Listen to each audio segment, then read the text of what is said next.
Oh yeah, yeah. In my garden, got a little getaway, We like that. We like that. That's so interesting because you just reminded me when I speak to my people in Gaza, bro. I swear to God, I had a flash for a moment. I'm like, wait, what? Lodge. It is. What time is it? A couple of minutes. So just give the people a little chance to come in. Make sure you share the live too. All right. Repost.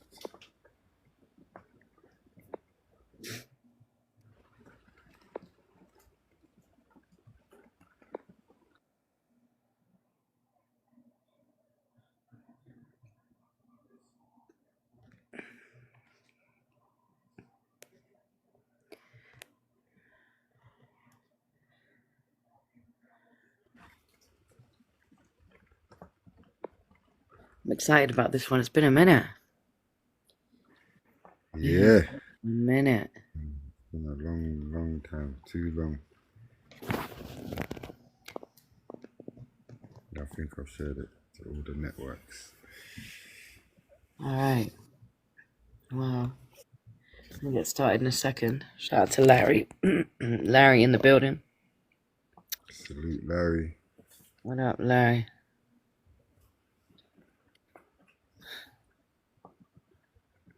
All right. Well, Are you recording this? Does it yeah, it record? records automatically. Yeah, this is all new, this TikTok stuff to me, bro. I Yeah. was coerced into coming onto TikTok. Kind Well, of you like, got. oh, It's what the kids okay. are into nowadays. Well, that's the thing. It's like, you know, yeah, that's the problem. Mm. It's just funny because there's mad videos circulating. You know, when we be running up on certain people dressed in military, kids dressed in military outfits, Okay. and all these videos are circulating. You know, from Palestine will be, and everyone's like sending it. Is that you? They're asking. Yeah. Anyway, we're gonna get started. So, welcome to the folks in here. Oh, where's Logic gone? We lost People's Army. He's getting a phone call. Trying to share it to someone else. Oh, all right. Welcome everybody. This is Eyewitness Palestine. Witness Wednesdays. You're in our third program now, bro. It's been growing. It's been good. You know what I'm saying? Anyone that's new to us, we've been around for almost 25 years. The mission is to provide transformational educational programs that inspire participants to be accountable, lifelong social justice advocates for Palestine and within their own communities. In short, we take people to Palestine. And even prior to joining Eyewitness Palestine as a Palestinian, I've been taking people to Palestine. Co-founded an organization, Existence is Resistance. And so we're doing this show really to uh, give everybody that's been a chance to just, talk about their trip. It's supposed to be like a 30-minute rapid fire Q&A, and then a little more detail towards the end. Today we've got my brother Logic, also known as Logic Army. I don't know if she put that in there. That's probably just your at name, right? But People's Army. I should know that, even though I'm reading a bio. Like, I don't know. No. UK-based hip-hop artist and people, leader of the People's Army, known for blending socially conscious lyrics with strategic, community-driven influence. Of course, I've known you for a hot minute. Um, Tremendous music, my brother. Can you tell people where you're from and when you went to Palestine? Well, I'm from London, Brixton to be precise, South London, the best part. Um, and when did I go to Palestine? I believe it was 2010. Was it 2010? No, that was M1 2011 or 11. 12? Okay. 11, No, 11. couldn't have been 12 because Imani was born, so it must have been 11. But yeah, yeah, I went. Existence is resistance gave me the opportunity to go to Palestine and see it firsthand and actually take in and meet the people and embrace the culture for myself. And yeah, it was a trip full of mixed emotions, you know. It was definitely a trip to remember. So I'm gonna run through some questions real quick. You know what I'm saying? I'm just gonna shoot them at you. What's the first thing you saw that surprised you? The black man. Oh, oh, that was the beginning of so much. We'll get to that. All right. You saw a black Palestinian. We didn't know he was Palestinian. You said, "Who's that?" And I said, "Your uncle." Yeah, then we ran up on him and we had a little chit chat. Well, you mainly had the chit chat because you spoke the language, but yeah, found out he was a black Palestinian and he led us to Tul Karem, I believe. Got him refugee camp. Yep. Yeah, and yeah, we met a whole heap of dark-skinned Palestinians. So yeah, that was an eye opener for myself because I wasn't aware that there was black Palestinians until that trip. And that's a whole. We'll get into that in a little bit. But Dulkarim refugee camp. From us, you spotting him in the, it was like the bus station or whatever, the taxi station, and us talking to him, and him saying, "There's," because I was like, "Where are you from?" And he said, "I'm from here." And I was like, okay, but like where? And he was like, here. And I'm like, you Palestinian? He's like, yeah. I'm like, wait, because I didn't even know there were black Palestinians. You know what I'm saying? That's how much they weren't spoken of. Now everybody's talking about it, which is Mm. fantastic, right? But at the time, nobody really knew. And Dul Garim refugee camp, which is predominantly black Palestinians, um, a few months ago got flattened. I don't know if you've been up on the news. Um, but everybody that, we're talking about 20,000, 25,000 people are displaced out of that refugee camp, living in the city of Tulkarem at families, houses, shelters. The Israeli occupation forces have been going in and flattening camps like Jenin refugee camp, Tulkarem, and down the street from Tulkarem, Nur shams. On to the next question. We can come back and talk about that in a little bit, about the other black communities we've connected with since then. One smell, sound, or taste that you'll never forget. One taste I will never forget is the bloody. I hated the pickles in all the wraps, man. I That thought you was was going to say the tear gas. You said the pickles. Don't be hating on the. that was the taste. I'm talking about the taste. The taste first and foremost. The pickles. Obviously, when it comes to the smell, yeah, the tear gas was in Nabi Saleh, I believe. Mm-hmm. Yeah, that was also an experience, but definitely the pickles in every single falafel wrap. Even if you said to them, "Don't put the pickles in," they put pickles in the wrap. Maybe they didn't understand my South London twang, but yeah. All right. What's one stereotype or media narrative that got completely shattered? One stereotype. Well, one thing I thought that the Palestinians were like really down people. If you know what I'm saying, they were like they weren't happy. If you know what I'm saying, I didn't see them as joyous. I thought they'd be kind of in kind of Zombie mode depression? yeah, very much so.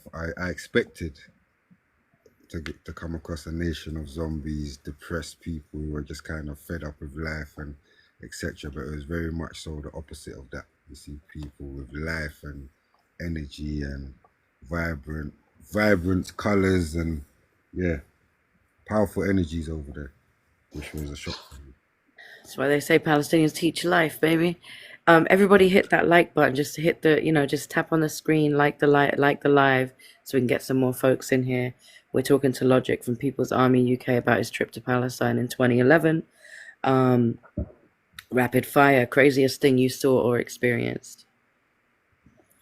Oh wow. craziest thing I saw and experienced was in Nabi Saleh when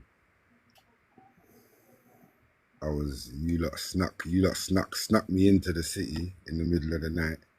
I'm hiding in the van, I'm actually breaking into the city. That's how I was mad. We were sneaking into the city and Village. to the village. Sorry, my bad. We're sneaking into the village at whatever time, and then we had to sleep in. Well, that's another story. I won't even talk about that. But yeah, Nabi Saleh was definitely an experience which I would never forget at all. The thought of the soldiers coming through, and to think that the Palestinians have to experience that every day, like it's a normal occurrence for them, and just that one day alone for myself, I know it's not an experience I would wanna, come across again. And we say snuck into the village. We had to come in late night because the soldiers come in the morning. But then essentially we were like hostages. We couldn't leave until the IOF left, so we were kind of stuck. Um, Yeah, we were. yeah, it's kind of wild times. Did anything make you laugh unexpectedly? I laughed a lot on that trip, man. I laughed a lot, man. We had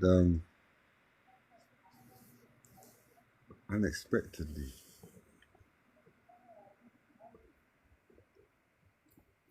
I couldn't pinpoint something that made me laugh unexpectedly, but man caught a bag of jokes with Oja.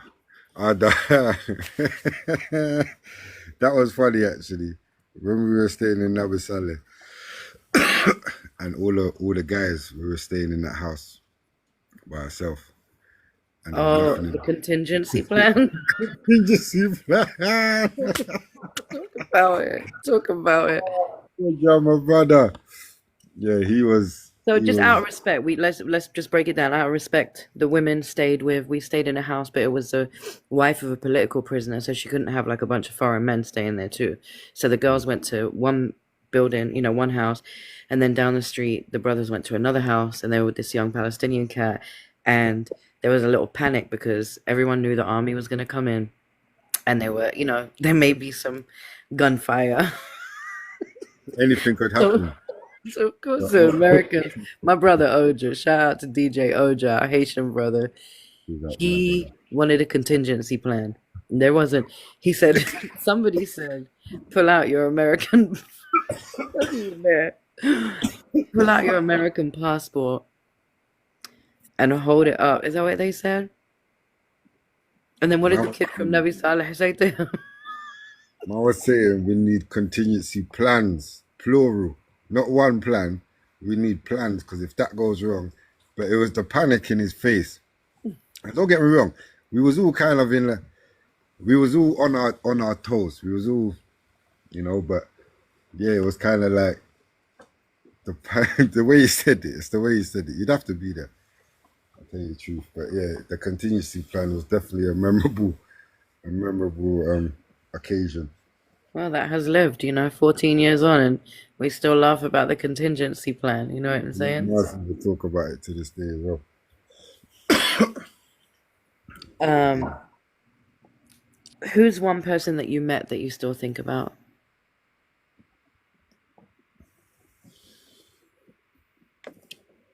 I think about everyone I met, to tell you the truth. I'm not the greatest with names, but the um the one brother that I met, rest in peace, Hesham in Hebron. Hashem.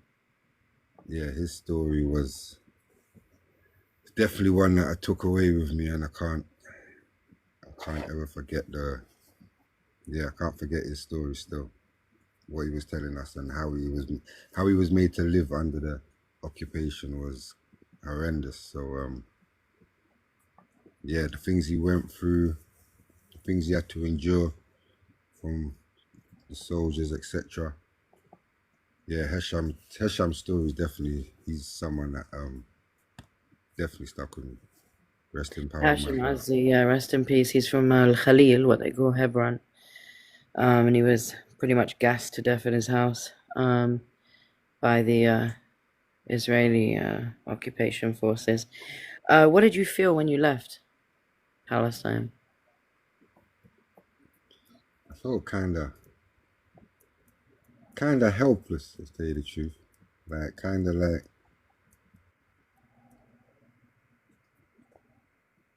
I know it was like for the people I met, etc. They loved it, and I loved meeting them, etc. And we exchanged energy, but I didn't feel.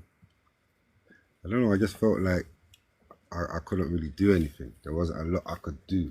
I was kind of, yeah. I felt kind of helpless still, and I felt like there was definitely a need for me to go back, and I'm kind of upset with myself. I haven't been back 14 years, but when I left, it was instant. It was an instant. Right, I need to come back ASAP, ASAP.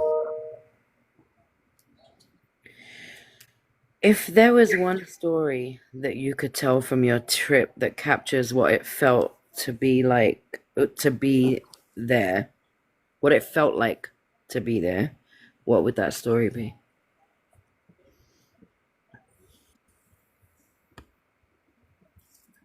I think it's probably Nabi Saleh was definitely a big moment on the trip. But I think going through the checkpoints, every time going through the checkpoints, and even us as foreigners being terrorized how we were terrorized, like just to imagine how, well, not even to imagine, because the Palestinians, they told us exactly the kind of tribulations they have with the checkpoints. So yeah, the checkpoints was just a constant reminder that this is a prison. It's not like you can never forget. Basically, there's always something to let you know and to remind you that, hold on, this is occupied land basically. So yeah, there's always a reminder, and the checkpoints for me was always a point, watching you cuss off the soldiers and that, as usual. But yeah, the checkpoints for me was a reminder. What do you want people to unlearn about Palestine? Oh, what do I want people to unlearn? I think one thing people need to unlearn about Palestine is that it's only Muslims. You know, I think for them to realize, a lot of people have this perception that it's Muslims, it's just Muslims in Palestine. There's no Christians, there's no other people of any other faith, and obviously we know it maybe majority Muslim, but to understand that there are other religions. Palestinians are not all Muslims. Basically, there are Christian Palestinians, and there are Palestinians of other faiths there. So I think that is one misconception of Palestine that I come across a lot. I'm And glad you brought that up because the H group in Gaza negotiated and had released a Jewish Palestinian from the Samaritans up in Nablus. He's been held for like 20 plus years, and they had him released on the list, and he's a Jewish Palestinian. But that's why the whole Jew Arab thing annoys the crap out of me. That narrative, you know what I'm saying? Because there are Jewish Palestinians. But I'm glad that that was your point. Yeah, they think it's a religious thing, and it's really not. yeah, 100%. I always get that. I get that a lot from people, and obviously I'm not Muslim, so I get a lot of people looking at me like, "Oh, you're not Muslim and you're supporting these Muslims." And it's like, bro, it's like you don't even number. Both of the things you're saying are unfactual. Yeah, you know what I'm saying? Like it's dumb, innit? But yeah, that whole narrative is something that I think should be addressed. And I think with it being addressed, I think the support for Palestine will grow, and I think that like the acknowledgement and for people to know, more people will know about what's going on, because they'll be able to embrace it if they're not enclosed in thinking it's just a Islamic situation. Building a little bit off something you said earlier too, which is kind of related to this, of having a notion of something, right? Where you thought you were gonna walk in, where you were gonna go to Palestine and you were gonna see people that were like depressed, sad, just going through it, right? Whereas in actual fact, I mean, everyone I think has this idea that they're gonna jump into like an Instagram post or some crazy video they watched, and that's what it is. That's all it is. Where that's such a small uh of what's happening. It's a small percentage because we're not seeing everything that's happening on the ground, but also they're not representing the life that is, you know what I'm saying? And so you said something earlier about how, you saw the complete opposite of like a depressed, down people. Will you just elaborate a little bit on that? Like, especially with the children, like people have a notion that like we're all raised to like hate the Jews and hate people and hate Israel, and you know what I'm saying? And even me, I visit and I haven't lived there, but I've spent a substantial amount of time, but I still don't ever feel like there is hate. Mm-mm. No, you don't get that from the Palestinian people. You don't get hate for you get direct hate for the soldiers. Yeah, I wouldn't. I, and I understand that it's understandable. Obviously, these soldiers are oppressing them every single day of their lives and stopping them from doing things that they should be allowed to do. So there's that. Oh, there's that hate there. But I don't think when you immediately meet the Palestinians, they're warm, they're embracing. The kids are smiling, the kids are happy, and they're kids are kids. Kids are not gonna. You could go anywhere in the world and a kid will be a kid. You know what I'm saying? And it's no different for Palestinians. Like kids are born happy. We teach them hate. We teach them how to hate each other and what the word even means. So it's like the people as well. It's like the people you'll meet from the break dancers we met, bag of musicians, people, creatives all over the place. People are like you'd imagine, or I would. You could get that impression that people living in such a war zone situation wouldn't have the capability and the capacity to have creative outlets when I think it's completely the opposite, where the creativeness of the Palestinians is amazing, from the music to the dancing to the clothes. Yeah, they're a vibrant nation, and no doubt I'll come across Palestinians and they'll be nice, happy, happy, happy, and every single one of them will have a story can make you cry. Like there's not one Palestinian I met that didn't have a story that would make you drop your jaw and oh wow, you know what I'm saying? But saying that, you wouldn't know it on first glance. You know what I'm saying? You'd have to actually ask them and get into a conversation with them about their life. But yeah, first impressions, the energies are high, man, and it was a beautiful thing to come across. That's so true too. Like, I remember we were in Balata, and there was a young brother. I don't know if you remember him. He lived kind of on that top row where the youth center is, on the right hand side. It was him and his older brother, and he'd been in jail. And I remember he spent like the 2 weeks with us, right? The whole time he was there, the whole time, right? And then it was like the last day we found out like he had been shot, and then he had to play dead because they were gonna run over him with the tank. It was like crazy, like, and I was like, Yeah, what, like. yeah, But that's how it is. They don't say nothing unless like you open up conversation, and you know what I mean? Like it comes up that someone's talking about prison or someone's talking about, there's no like, oh, he whatever, because everybody, I think there's also that thing of like they know that everyone around them is going through something or dealing with something, or you know what I mean? It's wild. definitely. And Um it is wild, but let's talk about the happy stuff, right? So you did a bunch of shows out there while you were there. yeah, Can you man. tell us a little bit, like, what did that feel like performing there? Because it's funny, because the narrative is always like, well, go over there, you can't breathe, you can't be yourself, like, you know what I mean? It's like they think it's Saudi Arabia. It's true. Nah, I was. Yeah, like I said, the creative side of the Palestinians is yeah, it's there's a lot of creatives out there. So just going over there and linking up with them, being able to share the stages with certain artists and connect and network, and even to understand that there's a big hip hop scene out there where yeah, there's hip hop artists out there that are actually doing their thing, credible artists. So it's like to be able to connect and network with them is a beautiful thing, man. And to jump on the stages and be able to share energies with the people was beautiful, man. What was your favorite show? My favorite show. My favorite show. Let me take my memory back. There was actually. Where did we do a show? I have an image in my head.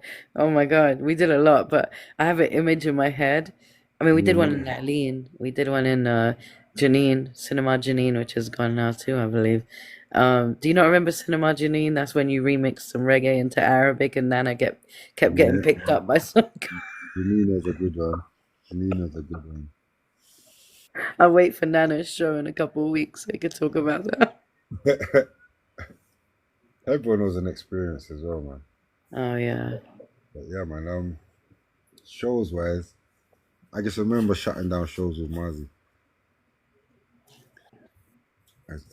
That's my highlights of them shows because that's the first time I really linked Marzi as well. We never Oh, really for linked. real? Yeah, that was the first time we proper connected as brothers. So yeah, that was a big part of the trip still. That's dope. Marzi's on next Wednesday, so folks can check us out on the Witness Wednesdays with Marzi out of New York. He's been like 10 times with us to Palestine, so he's got a lot to say, I'm sure. Um, One word to describe Palestine. Beautiful. And what's something that anyone can do today to support Palestine? There's many things, but I think the awareness is it's there, but it could always be more. And to teach people to tell you the truth, because I kind of had a back and forth today with someone I know, and they are Christian, very religious. Like they're very, you know, believe in God, etc., etc. But he is very, you know, I was trying to tell him he's in Israel now. Yeah, He's and I aware. was yeah, exactly my point. Sorry, stag for Allah. Take that back. He's over there. 48. Yeah, he's in 48 now. Yeah, Mm, but yeah, obviously when he posted and I've seen it and I'm trying to message him saying, "Yo, Wagwan, what you doing there?" Bro? He's kind of got an ignorant approach to it, like he doesn't know. So I think no. just educating people is a key factor to it. 'Cause the more people that are aware and the more people that know exactly what's going on can help create change. You know. See, I struggle with this. You tell me. You said there's somebody that knows you, right?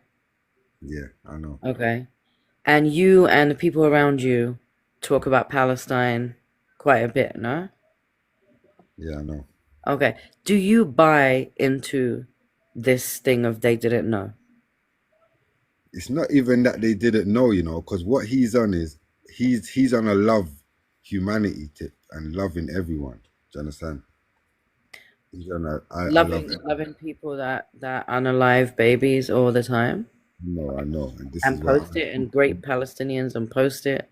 exactly That's that's my wild. that's my answers back. But it's hard to argue with love when someone's saying love. It's like okay, but at the same time, overstand the facts in it. I'm not against love everyone, but overstand the facts and Well, the I'm facts. just wondering, like, would it be correct to say that he is saying the equivalent of that the Jewish folks should have loved the Nazis? You know why it's mad you say that, sis? I could if I screenshotted my messages to him. Yeah. Mm. That's exactly what I said to him. I said, what, should the slaves love the slave owners? This is not Or how should it goes. right? Or should black folks in America love the KKK? There's always, Oh, and love not, Will Wheaton. sorry, I wouldn't say there's always an enemy, but in lots of situations, there's an enemy. There's a good people and a bad people, and you have to kind of, you know, you have to kind of acknowledge that. And the fact he's not acknowledging that was kind of frustrating. But yeah, I think it's a lack of education myself, Car. It's not something that's debatable, you know. What's going on over there is not Struggling with something. that part though. I'm struggling with the, you know how long we've been doing this. I'm struggling with the idea because I always believed that when we were on a mainstream platform, which we are at this point, right? Every household, whether ignorant or not, whether it's been discussed in detail or not, the word Palestine's come up, right? And so I always believed that at that point, people are in 2025, in 2024, 2025, have enough sense to do a little bit of research themselves. And when they did, they would see that, you know, this has been going on for, almost a century. And it's Of course. so hard to believe that people do not know that, do not know that at some point when you're like, oh, they're always fighting, oh, they're always fighting, oh, they're always fighting. Okay, at some point you're going to be, okay, what is their problem? Do you know what I'm saying? And you do some research.